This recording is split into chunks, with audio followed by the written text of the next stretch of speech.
Monster Melee! Thorn versus Bankor versus Hogra versus Rashid. When a brawl breaks out at the tavern, who will be the last man standing? Welcome to Monster Melee, everyone, where D&D creatures and NPCs clash against one another in fantastic battles. I am Esper, your commentator and game master. This is one that I've gotten a few requests for over the months. I've wanted to do it. I think I figured out a way in which it's going to turn out pretty cool. In this matchup, we're going to have 4 tavern goers in a free-for-all melee. And for today's arena, we have this really cool tavern map. It was created by Nat20 Dungeons, who I want to thank for making this great map available online. And for the scenario, I think we're going to name this tavern the Apple and Shield. Let's take a look at the combatants in today's matchup. I've rated them all as a challenge 1/2. We'll start with Thorn. He's a human with a chaotic neutral alignment, armor class of 15 from scale mail. His hit points are 19, standard speed of 30 feet, strength 16, dex 12, con 15, intelligence 10, wisdom 12, and charisma of 8. Proficient with athletics. He is proficient with unarmed strikes and improvised weapons. He actually is maybe like a tavern brawler, where he has training in tavern brawling. So he's going to be pretty good with punching, kicking, throwing things, bashing with objects. When he hits a large or smaller creature with his unarmed strike, he can push it up to 5 feet. He has 2 usages of a bonus action called charging attack that increases his speed by 20 feet for a turn. And if he moves up to 10 feet and hits with an attack this turn, he deals an additional 1d6 damage. Bankor is a dwarf, lawful neutral. His armor class is 11. It looks like he's not really wearing any armor, so that's definitely not great. His hit points are 22, speed of 25, slightly under average, strength 15, dex 12, con 16, so he's got a really good constitution, intelligence 14, wisdom 13, and charisma of 8. I think he has the most hit points of anyone in this. He has proficiency with perception, resists poison, has dark vision 60 feet, 20 feet of tremor sense, and he attacks with a light hammer, an unarmed strike, which only deals 3 bludgeoning damage. He's not super good with improvised weapons, but it is something he could use. And he has a bonus action to do tactical alchemy once per item. He's got 2 items on hand. One is a quick smoke that's going to make this cloud of thick smoke, heavily obscured area, and a tanglefoot, which he can throw at somebody to potentially restrain them or slow them down at the least. Then we have Hogra. She is a half-orc, or rather rotund half-orc at that, neutral alignment. Her armor class is 8, even wearing some leather, just really ungainly. Hit points of 14, speed of 25, and her ability scores in general are not good, except for her strength. Her strength is 14, so that's notably above average. Dex of 5, con 8, intelligence 8, wisdom 10, charisma 9. She is just really out of shape. Proficient with intimidation, dark vision 60 feet. She does have a pet, a trained bird named Prack, which has the same statistics as the Bloodhawk, and Prack will go right after her in initiative. She has 1 usage of Relentless Endurance. If she's reduced to 0 hit points, but not killed outright, she can drop to 1 hit point instead. Her unarmed strike has a decent to hit, but it's only 3 bludgeoning damage, so, punching, kicking, elbows, biting, headbutts, how much damage can that really do? She also has a crush action. She can only use it against someone who's incapacitated or can't currently move, like maybe she grapples someone or someone is restrained, and she basically tries to squish the person with her body mass and can, deal this like crushing, bludgeoning damage and, lie down prone on top of them and restrain the target. And last is Rashid, also a human. He's a chaotic evil, armor class of 14, wearing leather, hit points 19, standard speed of 30, strength 15, dex 16, so he's the most agile. Con of 14, intelligence 11, wisdom 8, charisma of 13. He's proficient with acrobatics. His unarmed strike and improvised weapons are also proficient and trained and do better damage, so he's sort of a tavern brawler like Thorn is. Also carries a scimitar with him. Let's see if he pulls that out. He has 2 uses of a bonus action called Fainting Attack, where he targets a creature that's next to him and gets advantage on the next attack roll against that creature this turn, and then if he hits with that Fainting Attack, deals an additional 1d6 damage. So here's the setup of the tavern at the start of things. Bankor is here with his allies. Here is Thorn. I think he's just speaking with this older gentleman.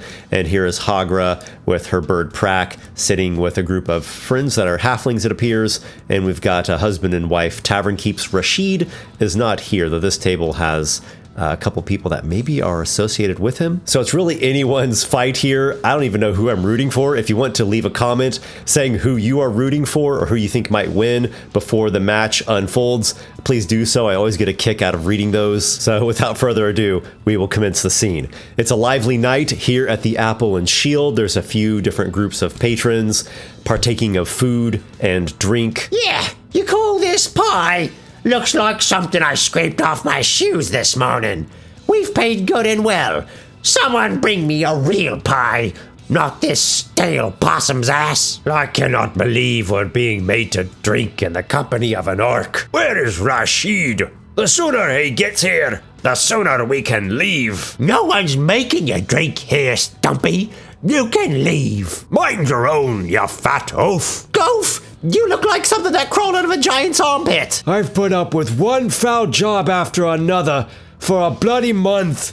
Now I have to listen to all this blathering. Can a man just enjoy a night of leisure? The tavern door swings open and in walks Rashid. He points right at Bunkor. Curses be on you, dwarf. That was not the gem I asked for. There was no deal. What? It was so, the gem. No, it was not. And I was nearly skinned alive for it. That is a lie. Give me back the gem right now. They took it. It's gone. And I could have been killed. Don't you understand? A liar and a swindler. Thorn moves and attempts to get some distance away from these two and the fight that's about to break out, and he accidentally bumps into the Tavern Keep woman who's bringing a fresh pie over to the table with Hagra and the halflings, and the pie splatters all over him, much to the horror of Hagra. Ah, my pie! And that's where the whole scene boils over and combat breaks out. We're going to roll for everyone's initiative here. All right, we're kicking off with Thorn. He is going to start by throwing a mug at Hagra. The cup flies through the air and smacks her rather painfully, dealing a total of 5 bludgeoning damage to the half-orc woman. Rashid approaches Bunkor and attacks him with a punch. That is certainly enough to hit with a 20 total, dealing 4 bludgeoning damage to Bunkor. Bunkor has a different idea. He pulls out an alchemical flask and smashes it upon the ground, causing an area of thick smoke to billow out. So he can use tremor sense to detect creatures that are in contact with the ground, the same surface as him, though everyone else is effectively blind. We go to Hagra's turn now. She saunters over to Thorn, rather angrily so, and I think she's going to try to grab him to set up for a crush. All right, there is Hagra's athletics check, and then Thorn's is coming up, and he is actually proficient, so he's got a better chance. Oh, she does grab him. Her hawk, Prak, is going to peck at Thorn's face. We'll make an attack there. That is just going to peck ineffectively against the scale armor of Thorn. He will attempt to headbutt Hagra. And here is an unarmed strike roll for him. He's quite good with those and is going to deal, looks like 5 damage to her. And she is down into the red already. Moving over to Rashid. He is in this area of smoke. Rashid definitely does not want to be in that smoke. He is going to move out of it. Bunkor will make an opportunity attack. Unarmed strike with advantage. Oh, rolls low on both. And misses, and Rashid is going to get out of the thick smoke, the heavily obscured area. He sees Hagra and Thorn.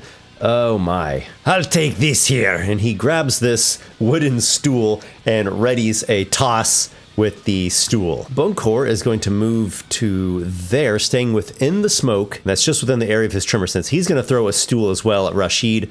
And Bunkor tosses a stool from the smoke, rolls with advantage, and he just cannot roll good at all. The stool smashes against the ground near Rashid, but does not hit. Rashid will go ahead and throw since he roughly has an idea of where Bunkor is. He's going to have disadvantage on his attack. Yeah! Lobs the chair, does not roll well either. Bunkor's going to get back within the smoke some more. Hagra is going to attempt her crush on Thorn. Yeah. Thorn makes a strength saving throws against DC of 12. Oh, he rolls low. Everyone's rolling low here. He completely fails and falls prone and is restrained by Hagra. She deals 1d6 plus 2 damage when she crushes him. She also goes prone at that as well. There's 5 damage to Thorn. So Hagra is lying on top of him, crushing Thorn with her mass. He is restrained as long as Hagra remains prone and in his space. He can make escape attempts, and on her subsequent turns, she can spend an action to automatically deal the 1d6 plus 2 bludgeoning damage to him. Her hawk, Prak, he flies around a bit, tries to peck at Thorn. He has advantage. You know, I just realized the hawk should have attacked with advantage on its last turn due to pack tactics. I'm going to give it one makeup roll here just to see if it actually hits, and that one. Okay, so now the hawk will roll again with advantage, and let's see if it can manage to peck Thorn. Nope, of course not. Everybody is just rolling low in this battle. It's Thorn's turn. He is going to make an athletics check to attempt to get out of the pin on the ground there. Yeah. 13 is good enough. He ends the restrained, and he'll be standing up from prone as well. That was his action. Oh my. He probably doesn't have much speed left. I think he'll just stay right there and is about ready to, I think, grab this loot. Yeah, he grabs the loot off the bar there and is about to clobber Hagra, but I'll have to wait till his next turn. He's already used his action.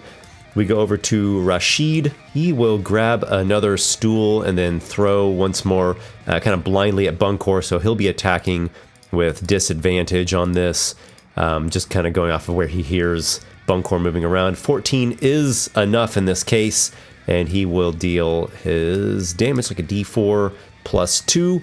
Boof! There is 6 bludgeoning damage to Bunkor, and then I think Rashid wants to get cover back here behind this table. He doesn't have enough speed to quite get behind it like he wants to, but he goes to there. I'm thinking also the NPCs will probably be moving for cover, maybe jumping back behind the bar here and trying to get out of harm's way.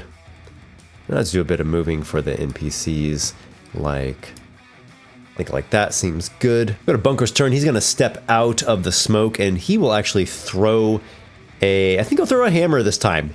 He's like almost bloodied. Treacherous dog! His hammer sails through the air and smacks into Rashid quite painfully, dealing a total of 6 bludgeoning damage to him. And then Bunker will go back into his area of smoke. Hagra, she will stand up. She's more wounded than anyone else at this point. She's huffing and puffing, and oh gosh, what is she going to do? He's just going to try to bite into Thorn there. Let's see what she can pull off with an unarmed strike. 17 will be enough, and she deals 2 bludgeoning damage to Thorn, or maybe it's piercing damage from her teeth. And then her hawk, who's flapping and fluttering about, pecking and clawing at Thorn, it will attack with advantage for pack tactics. That will hit, and it bites Thorn for 3 damage. Thorn looks like he's bloodied now. Well, Thorn would really like to use his charging attack, but he just hasn't had the right opportunity for it. So I think he's going to bash Hagra with this loot he's picked up off of the counter. Here's the attack with an improvised weapon, which he's quite good at for being a Tavern Brawler, but he just rolls low. And we go over to Rashid, who... oh gosh, what he's going to do? Throw another stool? Why not? He'll throw one more stool at Bunkor and then take cover behind this table. Here he goes. Long distance and blind, so he just rolls poorly on both those dice. He will get over here, and he really wants to knock this table over. Could he do it so quickly as a bonus action?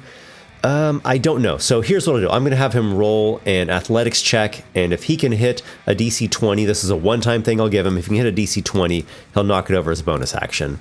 Otherwise, he'll have to spend an action on his turn. Oh my gosh, you got a DC 20, exactly. All right, so this table right here, it has actually been tipped over and is presently giving him, and I think these are his allies, full cover against anything Bunkor is throwing from over there. That will force Bunkor to adjust his tactics. I think he'll come out of the smoke, and then probably what he'll do is he'll take some cover here on the other side of the tavern door and the wall outside, so he's getting full cover of his own. Hagra, I think, is going to continue trying to bite Thorn. So here's her unarmed strike attack, and it's a critical hit, though there's no dice to double up. So she'll do another 3 damage. I said 2 last time, but it was actually 3. So do another 3 to Thorn, and her hawk will attack him. Oh my, this ganging up on Thorn is really pretty strong. The hawk pulls off a hit this time and is going to deal 4 damage to Thorn, leaving him at just 1 single hit point. Oh gosh, we've got quite the brawl unfolding. I think everyone is going to move, the other tavern goers are going to be moving back some, but still where they can see the fight. You know, everyone likes to see a good tavern brawl. We go to Thorn's turn, and well, he is not in a good situation here. He's going to make an unarmed strike against Hagra, so square up his knuckles, and actually hits this time, smashes her really pretty soundly. She takes 5 bludgeoning damage, which will actually trigger her relentless endurance. She wobbles and utters and nearly falls over to the ground. With his tavern brawling abilities, he also knocks her back 5 feet, so she goes staggering or stumbling back over to there, and then he is going to move. The bird, I think, can make an opportunity attack, though. Yeah, it can. It somehow has a 5-foot reach, even though it's just a tiny hawk. So he's gonna, I think he's gonna risk it. So the bird's gonna attack. It's not advantage. There's no pack tactics at the moment. Doesn't roll good enough. Doesn't get through his armor class. He is going to leap over the counter here and tactically reposition behind the tavern keeps and these patrons. Oh, they all like gasp and are quite frazzled by that. Rashid will just take like a nice hefty mug in hand and hold it at the ready for an attack. Bunkor swings around the door, comes to there. I think he's probably using the door to get some cover. I'll give him half cover. Rashid will make his attack roll. Rashid's there kind of just with his head barely over the table that's toppled over, and he will fling the improvised weapon, the mug, at Bunkor. Manages to hit, and this may be pretty bad. Okay, that's actually not so bad. Could have been worse. Bunkor only took 3 bludgeoning damage there. Rashid's going to be a bit hard to hit, just using that toppled over table. I'd probably give him 3/4 cover. How much can Bunkor move? Oh, he'd have to dash to really get in there. Bunkor is going to give it a try. He throws one of his throwing hammers. The table that's toppled over is giving 3/4 cover to Rashid. Bunkor just doesn't roll well. The hammer thuds off of the thick wooden staves. Hagra, who's just at 1 hit point. Yeah, peck his eyes out, she says to Prak, and then takes cover over here. We'll say this is a dodge action for Hagra, and then Prak will screech and fly over there. I don't know if that was supposed to be a literal command to peck his eyes out. I hope not. The bird strikes at Thorn, though just does not roll very well at all. We go to Thorn's turn, and he will swing that loot that he picked up, trying to clobber the bird and knock it out of the air. That is definitely a hit. He deals 6 damage to it, leaving it at just 1 hit point. He nearly smacks the bird straight out of the air. The bird really is just out of this fight. I don't know why it would continue fighting with just 1 hit point left. Make some pie with that, ogress! Rashid sees that Bunkor is going to close in. He steps over this way, drawing his scimitar as he does. He uses his feinting attack, so this will grant him advantage. So he jukes one way and then slashes from the other direction, faking out Bunkor, granting advantage on the attack. That is definitely a hit, and he will get an extra d6 on top of that. So we're looking at a total of 13. Oh my gosh. So Bunkor, he doesn't kill Bunkor, he'll do non-lethal, and Bunkor is completely taken down. Falls to the ground, unconscious, quite hurt, but not actually dying. Hagra is terribly distraught at seeing her pet nearly killed, and even though she's like heaving and huffing and red-faced, she goes charging and tries to do like this leaping dive and to like land on the other side over the counter and to seize hold of Thorn. She's just sent into a, the orcish blood that's in her sends her into this kind of rage. So we'll take her to there, and I'll have her do an athletics check. She's got like a +2. Let's see what she can roll on this. As is characteristic of this entire fight, she completely fails that. Slams her guts, her big old belly against the counter there. Ooh! and just like half topples over and essentially is prone is what we'll consider that. We go to Thorn's turn, and I think he is going to try to finish her off with the loot in his hand. So he will roll with a advantage here. Let's see what he gets. Yeah, that'll definitely do it. And Hagra has been knocked unconscious as well.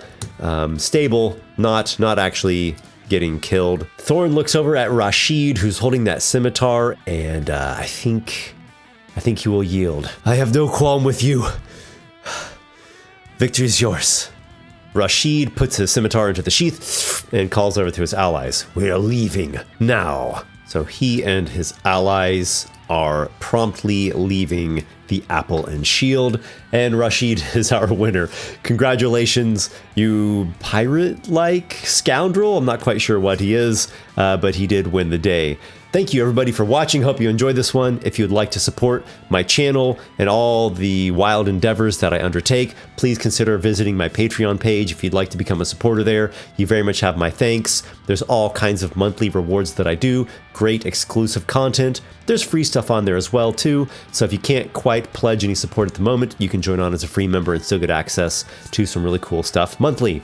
So that will wrap things up. I'll see you all in another video sometime soon. Until we meet again, my brave companions, may your adventures be many.